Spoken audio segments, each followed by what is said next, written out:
A luz cinzenta de um outono lisboeta coava-se pelas janelas altas da Faculdade de Belas Artes, incidindo sobre os cavaletes desalinhados e o cheiro persistente a terebintina e sonhos adiados. Yara da Silva, 21 anos de idade, sentiu essa luz como um holofote hesitante sobre a sua pele escura, sobre as curvas generosas do seu corpo, que o seu vestido estampado com padrões africanos coloridos não tentava esconder, mas celebrar. Era o primeiro dia do segundo ano de pintura, e a familiar mistura de excitação e apreensão revirava-lhe o estômago. Excitação por estar ali, no suposto templo da criatividade, apreensão por saber que o seu corpo, a sua presença eram em si uma declaração, muitas vezes recebida com olhares que variavam da curiosidade ao desconforto mal disfarçado. A sala ia se enchendo de um burburinho de conversas e risos. Estudantes magros, na sua maioria brancos, vestidos com a calculada nonchalance de quem se sabe no centro do universo estético. E depois havia Yara, negra, gorda, filha de imigrantes cabo-verdianos criada nos subúrbios da margem sul, onde a beleza tinha outros contornos, outras texturas, mas que raramente encontrava eco nos corredores daquela instituição. A avó dizia sempre, pensou, a voz quente e rouca da matriarca a ecoar na sua memória: o teu corpo é o teu primeiro país, Yara. Honra-o. E ela tentava. Oh, como tentava. Mas havia dias em que o peso do mundo parecia querer achatar essa geografia íntima. No meio do grupo que entrava ruidosamente, destacava-se Sofia Amaral. Loira, esguia, vestida com uma simplicidade cara que gritava privilégio. Sofia era a personificação de tudo o que Yara não era, ou que lhe diziam que não devia ser.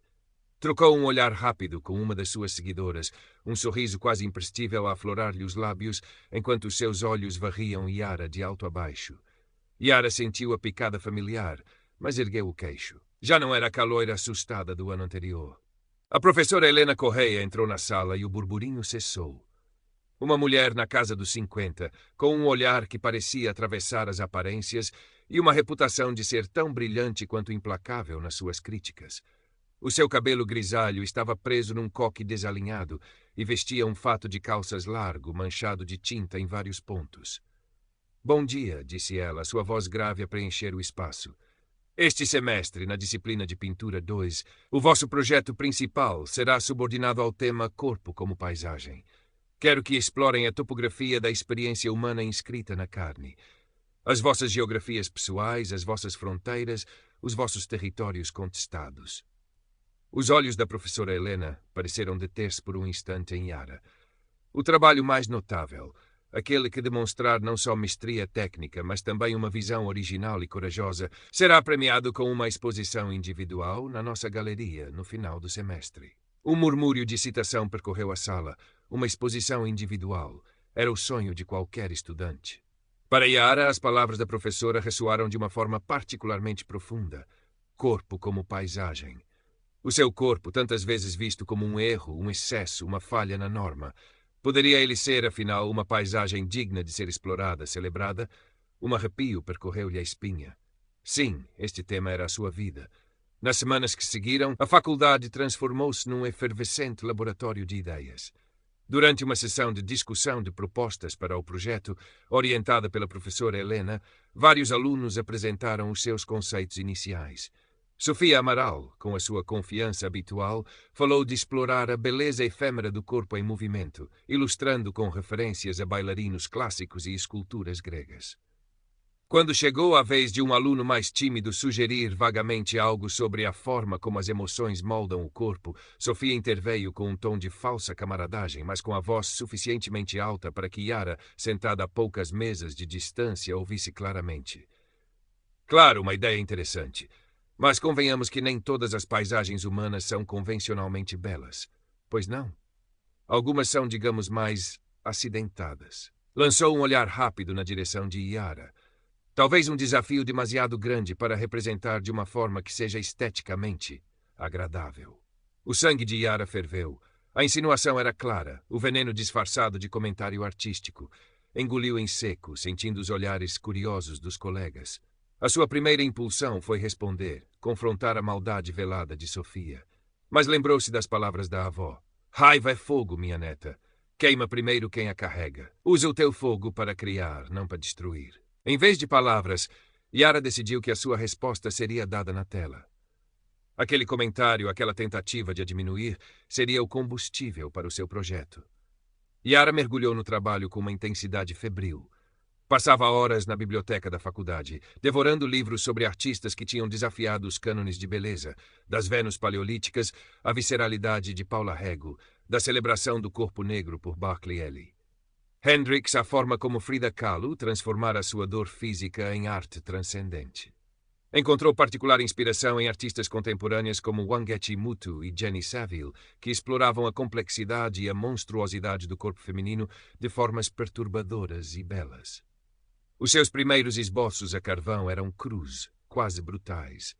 Autorretratos que não escondiam nada, nem o volume do seu corpo, nem as estrias que marcavam a sua pele como rios antigos, nem a intensidade do seu olhar que parecia desafiar o espectador. O estúdio partilhado, com os seus cheiros a tinta e a pó, tornou-se o seu santuário e, simultaneamente, a sua arena.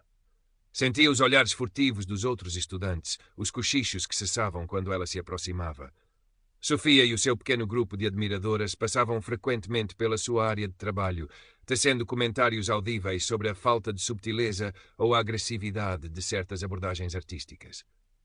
Tiago Alves, um colega do curso de escultura, conhecido pelos seus trabalhos em metal reciclado que pareciam capturar a melancolia das paisagens industriais abandonadas de Lisboa, era um observador silencioso. Era um rapaz magro, de óculos, com um ar perpetuamente preocupado, mas com mãos surpreendentemente fortes e precisas.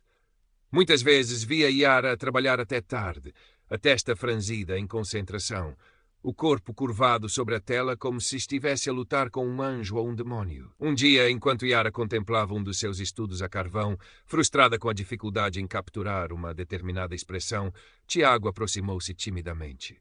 Os teus estudos são incrivelmente fortes, Yara, disse ele, a voz baixa, quase um sussurro.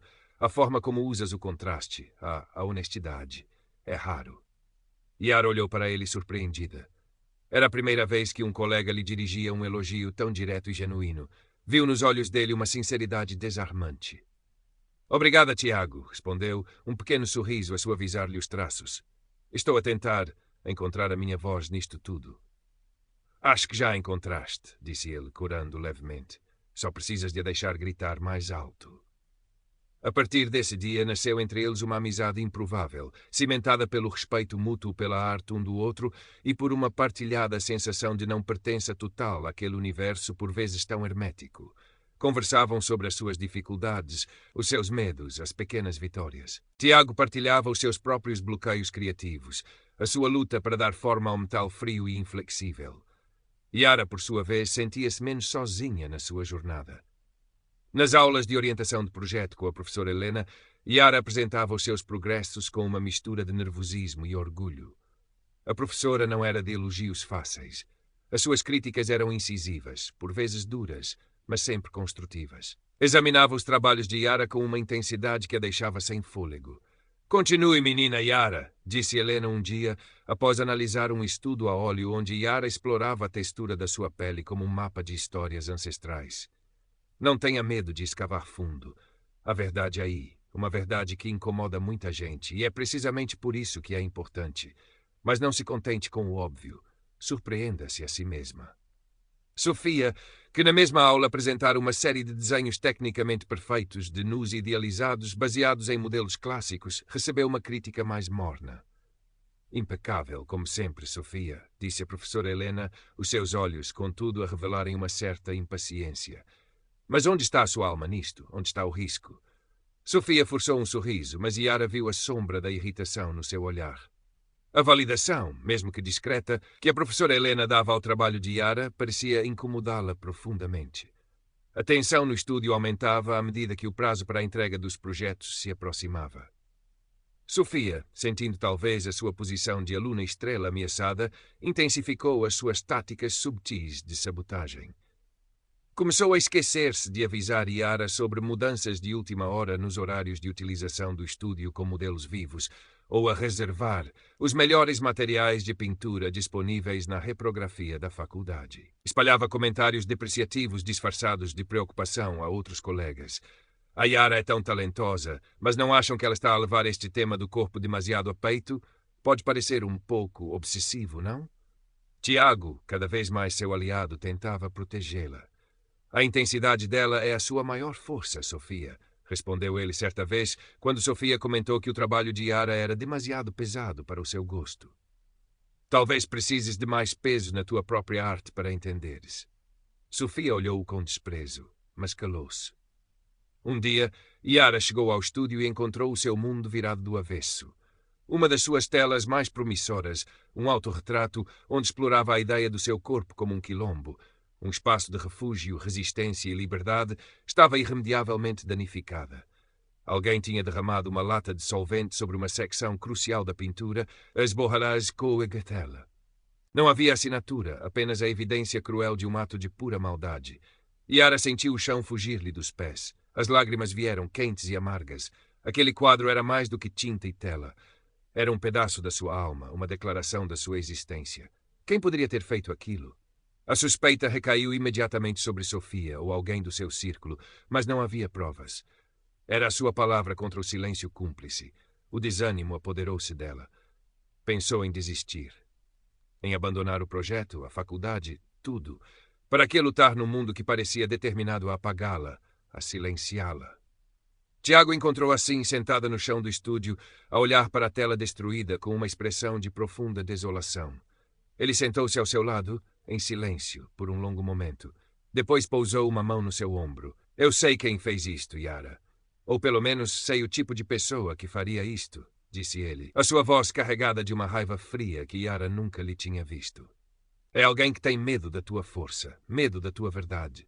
Mas que força, Tiago, soluçou Yara. Olha para isto. Eles venceram. Não venceram, respondeu ele com uma convicção surpreendente. Isto é apenas um obstáculo, uma ferida. E o que é que tu fazes com as feridas, Yara? Tu transformas-as em arte. Tu mostraste-me isso. As palavras de Tiago, simples mas profundas, ecoaram na mente de Yara.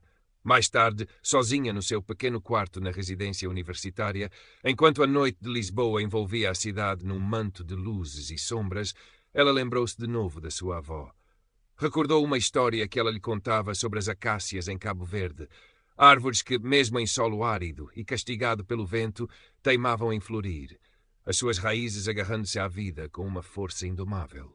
Eles podem tentar apagar a tua cor, minha neta. Parecia ouvir a avó sussurrar ao vento que entrava pela janela. Mas nunca a tua luz. A tua luz vem de dentro das tuas raízes. Deixa brilhar. Uma nova determinação começou a crescer em Yara. Olhou para a tela manchada que trouxera para o quarto. A mancha de solvente era uma cicatriz feia, uma agressão. Mas e se aquela cicatriz pudesse ser integrada na obra? E se a tentativa de apagamento se tornasse ela própria parte da narrativa? Com um novo fôlego, Yara pegou nos seus pincéis. Começou a trabalhar sobre a tela danificada, não para esconder a agressão, mas para confrontar, para transformar. A mancha branca do solvente tornou-se o ponto de partida para uma explosão de cores novas, texturas inesperadas. A ferida transformou-se numa flor estranha e bela, um símbolo da sua resiliência. Na apresentação intermédia dos trabalhos em progresso, algumas semanas depois, a peça reconstruída de Yara, agora intitulada provisoriamente Quilombo Ferido, Flor que Resiste, causou um impacto profundo nos colegas e na professora Helena. O silêncio que se seguiu à sua breve explicação sobre o processo foi quebrado pelos comentários emocionados de alguns estudantes e pelo olhar aprovador da professora. Yara, disse a professora Helena, a sua voz invulgarmente suave, você pegou num ato de vandalismo, num ato de cobardia e transformou em algo transcendente. Isso é alquimia. Isso é arte na sua forma mais pura. Sofia, que apresentara uma série de estudos tecnicamente irrepreensíveis, mas emocionalmente distantes, observava a cena com uma expressão indecifrável, uma mistura de inveja e desdém mal contido. A tentativa de silenciar Yara tinha se virado contra o agressor, amplificando ainda mais a sua voz. O dia da avaliação final chegou como um sopro de vento frio e expectante. A pequena galeria da faculdade estava surpreendentemente cheia.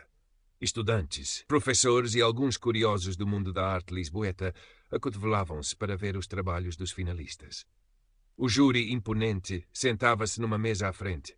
A professora Helena, dois outros docentes da faculdade, um deles o professor Antunes, conhecido pelo seu conservadorismo estético e pela sua aparente admiração por Sofia, e, para surpresa de muitos, o renomado curador de arte contemporânea, Miguel Paiva, diretor de uma das galerias mais vanguardistas da Baixa. Sofia Amaral foi a primeira a apresentar. O seu projeto, intitulado Corpo Etéreo, uma reflexão sobre a fluidez do ideal, consistia numa série de fotografias a preto e branco, digitalmente manipuladas, de corpos magros e andrógenos em poses esculturais, acompanhadas por uma instalação minimalista com espelhos e luzes neon. A sua apresentação verbal foi polida, confiante, citando filósofos franceses e teóricos da arte. Recebeu aplausos educados e o professor Antunes acenou com aprovação visível. Depois de outros estudantes, chegou a vez de Yara. O seu coração batia descompassado, mas ao olhar para as suas telas, uma calma estranha apoderou-se dela. O seu projeto final chamava-se Meu Corpo, Meu Quilombo. Eram 3 pinturas a óleo de grande formato e 2 poemas visuais que dialogavam com as telas. A primeira pintura era um autorretrato imponente. Yara, nua, sentada como uma rainha num trono improvisado de tecidos africanos, o seu corpo uma paisagem de colinas e vales, a sua pele escura absorvendo e refletindo a luz. As suas mãos repousavam sobre os joelhos, fortes, capazes. O olhar era direto, desafiador, mas com uma vulnerabilidade subjacente. A segunda tela era a que fora vandalizada, agora transformada. A mancha de solvente rompia como uma flor selvagem no centro da composição, rodeada por símbolos adinkra e palavras em crioulo cabo-verdiano que falavam de resistência e cura. A terceira era uma celebração vibrante.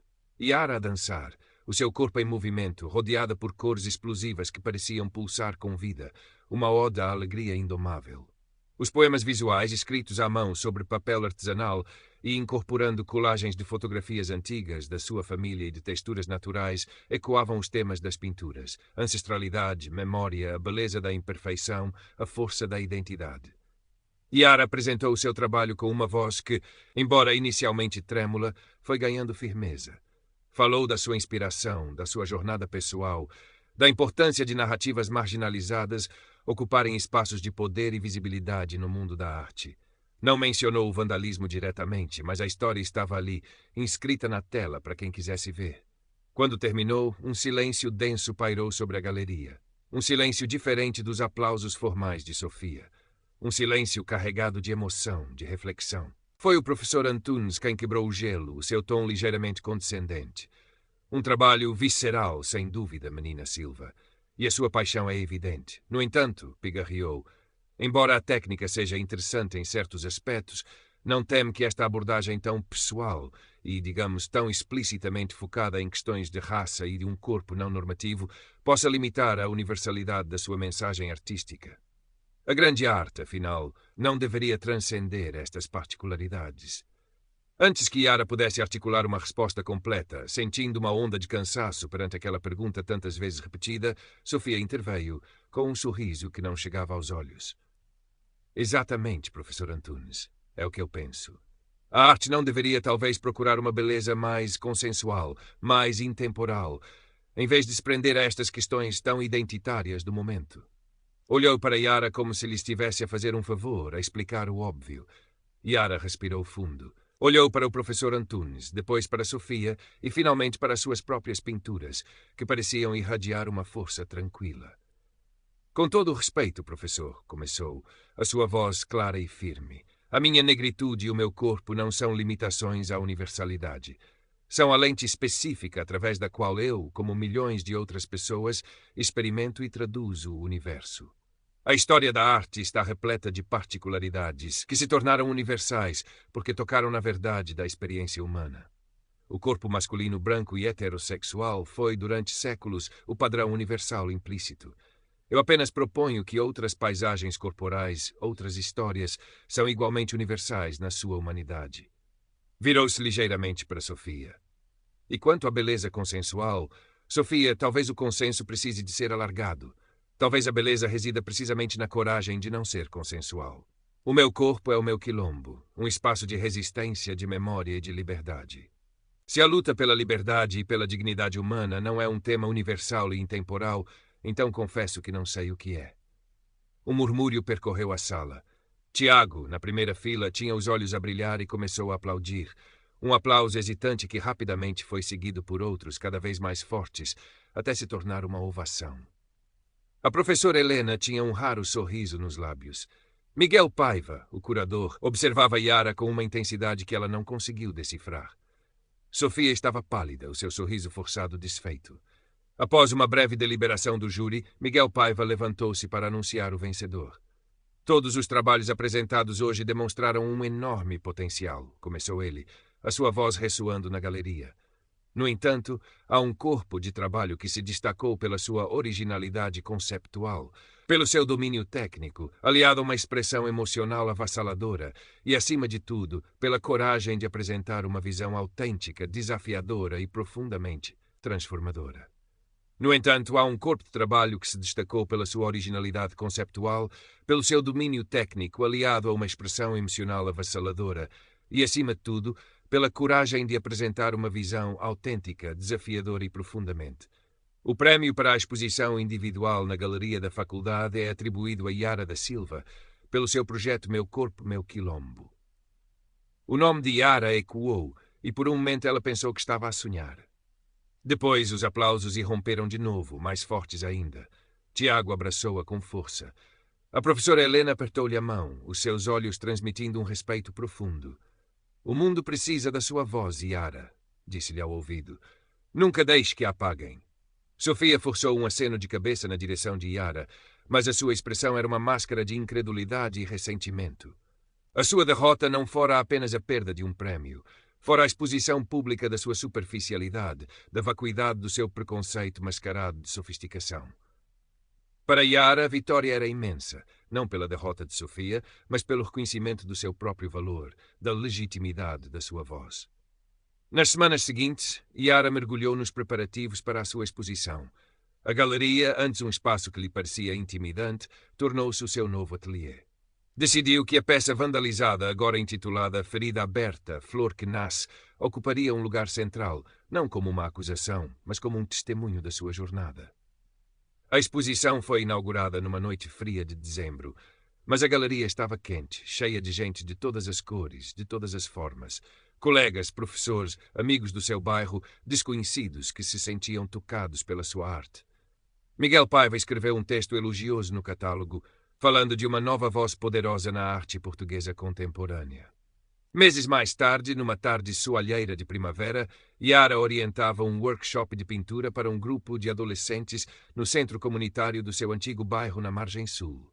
Os rostos jovens, cheios de uma curiosidade efervescente, olhavam para ela com uma mistura de admiração e reconhecimento. Enquanto explicava uma técnica de mistura de cores, viu o reflexo dos seus alunos nos seus próprios olhos brilhantes. As suas mãos, perpetuamente manchadas de tinta, moviam-se com uma nova segurança, uma nova autoridade. O preconceito não desaparecera do mundo por magia. As lutas continuariam. Mas agora Yara sabia com uma certeza que lhe aquecia a alma que já não caminhava sozinha. A sua arte era a sua arma, a sua voz era o seu escudo, e o seu corpo, aquela paisagem tantas vezes contestada, era finalmente o seu lar, um quilombo de infinitas possibilidades.